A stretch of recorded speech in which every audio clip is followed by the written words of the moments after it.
In this video, I'll talk about 3 most painful cave deaths ever. Mossdale Cave. The cavern featured extremely narrow passages. Well, crawling was the only way to maneuver, making it highly claustrophobic and physically demanding. It was June 24, 1967. There are a total of 10 cavers that were about to enter the Mossdale Cavern. Their mission is to help clear out the deeper passages and help to map them out. This project was led by both experienced cavers and they've explored this cave many times before.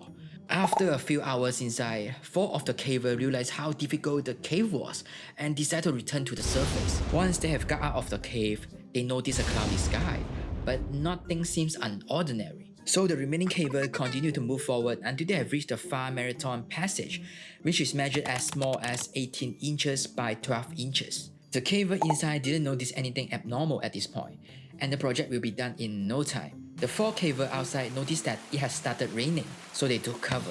But here's the thing, the rain is starting to go inside the cave. The caver inside has started noticing a slight rising of water level, but they don't think much about it. They are quite deep at the cave at this point, about 3 hours from the exit. Eventually, the water became alarmingly high, then they decided to end the day's work and get back to the surface.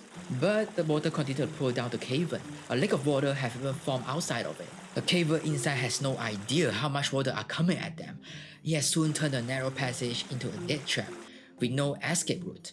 The caver frantically tries to reach a higher chamber, but the water continued to pour down, pressing towards their faces, making it hard to climb higher. John Ogden, the last in line, attempted to wedge himself into a crack and gasped for the last moment of air. The surface crew raised the alarm and seek out for help. Hundreds of rescuers and volunteers worked tirelessly, pumping the water out of the cave and tried to clear a passage for them. Well, despite their effort, the first body can only be found a day later, with all 6 cavers confirmed dead. The Mossdale Cave was permanently closed and remained a final resting place for the caver that had died. Imagine being 100 feet underwater, sharing a single and almost running out oxygen tank, only to realize you are trapped in a dead end with no way out. This is a Jacob Well tragedy. Jacob's Well is a natural spring in Texas that has lured many adventurers for decades. But beneath its serene surface lies one of the most treacherous underwater cave systems in the world. The well's main chamber starts innocently enough with crystal clear waters and wide passageway. But as you descend, it's entirely a different story. The first chamber gives way to the second, and then the third, a tight maze-like corridor that feels like it's swallowing you. Beyond that is the 4th chamber, an even narrow passage filled with sleet and gravel. Adding to the danger is a false chimney, a tunnel that seems like an exit but leads to nowhere. In the late 1970s, 2 divers made it to the 4th chamber, but they died in it because a rock slide filled with gravel that trapped them inside. Their bodies were discovered by Don Dibble, a veteran cave diver. Don himself almost died in the cave when he tried to enter the 4th chamber, and the gravel slides again trapped him inside the tunnel. Adding to the danger, his tank was empty, and he had swallowed some water as well. In a moment of panic, somehow he managed to clear enough gravel and barely escaped.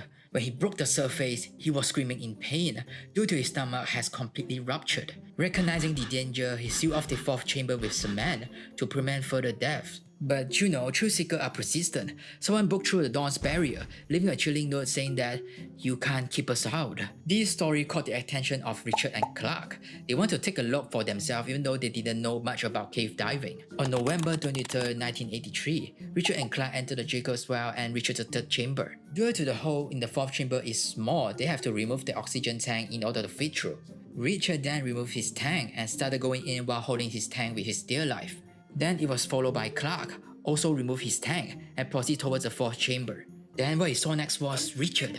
He was suffocating and noticed that Richard didn't have the tank with him anymore. Clark then quickly reached for the regulator and let him breathe again. They then started passing the regulator back and forth as they are running out of time.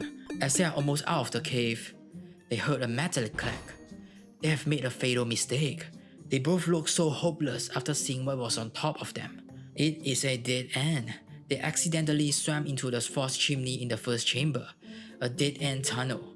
Out of an option, Clark has no other choice but to swim as fast as he can to reach the surface. The cave is hard to navigate, but at the end, Clark has successfully swum back to the surface and gasped for air. He covered an incredible 75 feet in a single breath. But unfortunately, Richard wasn't so lucky. He drowned, trapped in a dead-end tunnel. When the authority arrived, Don Dibble was among them. Devastated, he discovered that the diver were his student who had ignored his warning sign. The Nutty Putty Cave. Well, as a kid, we all done some silly things, such as hang our head upside down for no reason, and experience blood rush through our head.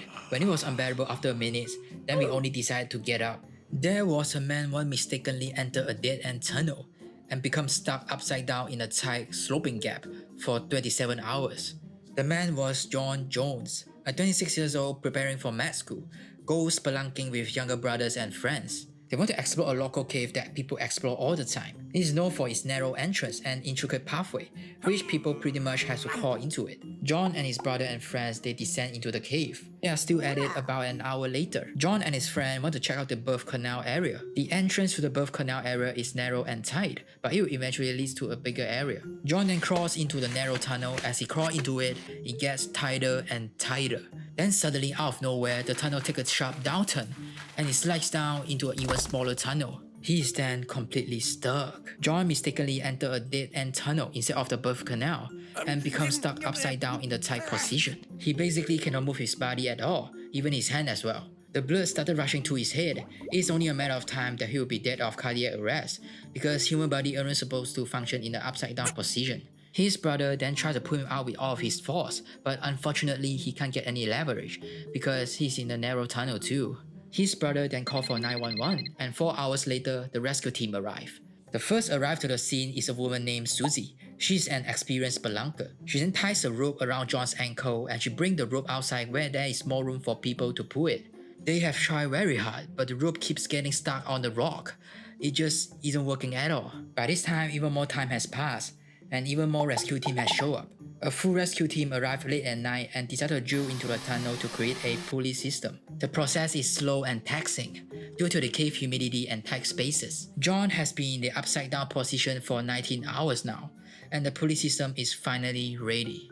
The whole rescue team on the ground start to pull as hard as they can, and fortunately, John starts to slowly rise out from the dark. By the fourth pull, John was lifted out of the crevice. He's almost out. Until suddenly, a small arch in the cave starts to crumble, and one of the metals snapped forward and hit one of the rescuers so hard that he passed out. John then immediately falls back down to the tunnel again. John starts to get less and less responsive. Because he has been in the upside down position for way too long, he is starting to put a strain onto his heart. Well, here's a fun fact. Many cultures used to hang people upside down as a form of torture because it's a long, painful way to die compared to hanging straight. The rescuer even tried to re-rig the pulley system to give it another shot at it. But then, just before midnight, John has become completely unresponsive. A paramedic then soon pronounced John has passed away. He has been trapped upside down for over 27 hours until he died from cardiac arrest. The worst part is, John is so deep in that cave that they cannot retrieve his body. They have to leave him there permanently. The cave was eventually sealed shut and not allowed to enter to the public. If you like this video, like, share and subscribe. Bye!